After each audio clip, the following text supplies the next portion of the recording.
A young Spartan once stood at the gates of his city, long before he was strong enough to hold a shield, long before anyone knew his name. He moved through the silent city before sunrise, passing through empty streets and shadowed alleys, the cold air biting his skin, his footsteps echoing against stone walls, just to see them first, the warriors. He had heard stories, of course, every child in Sparta did. Stories of men who did not break, men who walked into death without hesitation. But stories were nothing compared to this. In the distance, beyond the dust of the road, they appeared. At first, just silhouettes moving through the rising light. Then slowly, shapes, shields, spears, red capes dragging behind them like shadows. As they came closer, he could see the details. Armor scratched and dented, dried blood on their skin, faces hardened, emotionless, as if whatever they had seen out there had burned everything unnecessary away. The city came alive behind him. People gathered, voices rose, cheers echoed against the stone walls. But the boy didn't turn around. He didn't care about the noise. His eyes were locked on them. The way they walked, slow, heavy, certain, as if nothing in this world could stop them anymore. And in that moment, something settled inside him. A quiet decision. That's it. That's what I need. Not comfort, not safety, not anything else. Just that. From that day on, everything changed. He stopped thinking like a child. While others played, he watched. While others rested, he trained. At first, it was nothing impressive. Clumsy movements, weak strikes, a body that gave up too quickly. But every time his muscles burned, every time his breath broke, he saw them again in his mind, walking through those gates, untouched by doubt, untouched by fear. Years passed, and Sparta did what it always did. It stripped him down, tested him, pushed him past limits he didn't know existed. Hunger became normal, pain became expected, sleep became a privilege, and slowly, piece by piece, the boy disappeared. In his place, something else formed, stronger, sharper, harder, until one day, without even realizing when it happened, he was no longer watching from above. He was out there. The battlefield was nothing like the stories. It was louder, dirtier, faster. There was no glory in the moment itself, only chaos, only survival. Every movement mattered, every hesitation cost something, but he endured. He adapted. He became what he had chased for so long, and then it was over. The march back felt longer than the fight. His body ached. His armor felt heavier than ever. There was blood on his hands, some of it not his own. The gates appeared in the distance, just like they had all those years ago, tall, unmoving, waiting. As he stepped closer, something felt familiar. The same road, the same rising dust, the same walls. The gates opened. The people cheered. And for a brief second, time folded in on itself. Because now, he was the one they were watching.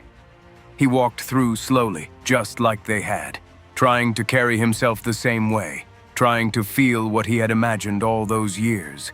That sense of completion, that quiet certainty, that feeling of finally being enough. But it didn't come. The cheers faded faster than he expected. The faces blurred together. The moment passed, slipping through his fingers before he could hold on to it. And all that was left was a strange, empty silence that followed him long after the noise was gone. That night, he sat alone. No crowd, no battle, no expectations, just himself. And for the first time in years, there was nothing to chase in that moment.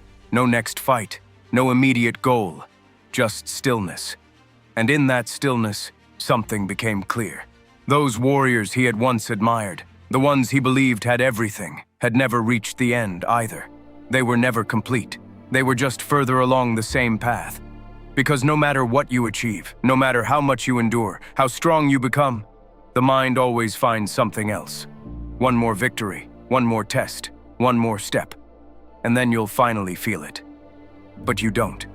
Because the finish line keeps moving. It always does. He had spent his entire life chasing a moment that could never last. A feeling that disappeared the second you touched it. How familiar does the experience of the young Spartan sound to you? How many times have you told yourself that you just need one more thing, and then you'll finally be okay?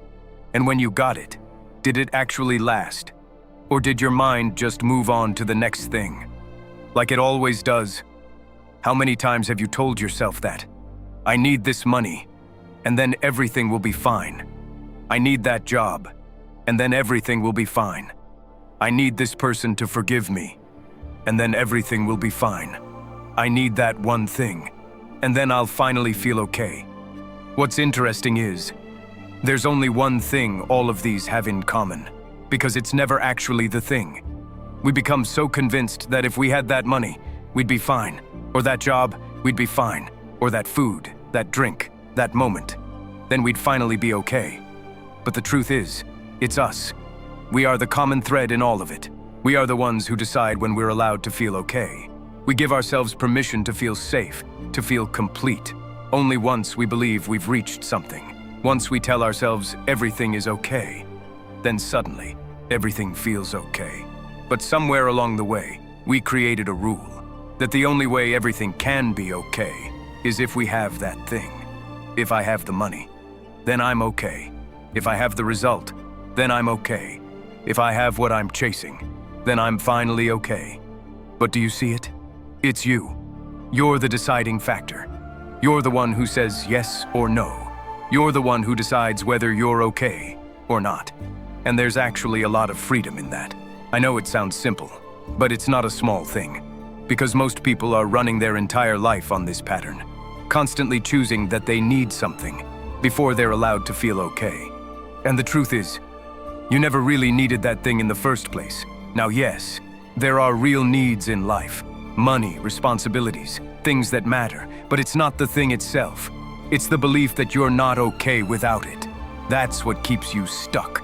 That's what creates the pressure. That's what keeps you chasing. Because as long as you believe you're not okay yet, you'll always feel like something is missing. But what if you changed that? What if you decided internally that you're already okay, that you're already safe, that everything you think that thing will give you, you allow yourself to feel right now, not later, not after, now. You make that decision. You own it. You make it real for yourself. And then, just see what happens. What would your life look like if you stopped waiting to feel okay? If you don't believe it, just try it. The next time you catch yourself thinking about the next thing, stop right there, because that is the moment that matters. That is the test. A Spartan wouldn't blindly follow that thought. He would recognize it. He would see it for what it is, a distraction, a moving target that can never truly be reached. So ask yourself, what do I think this will give me? Is it peace, control, relief, a sense that everything is finally okay? Because whatever your answer is, understand this.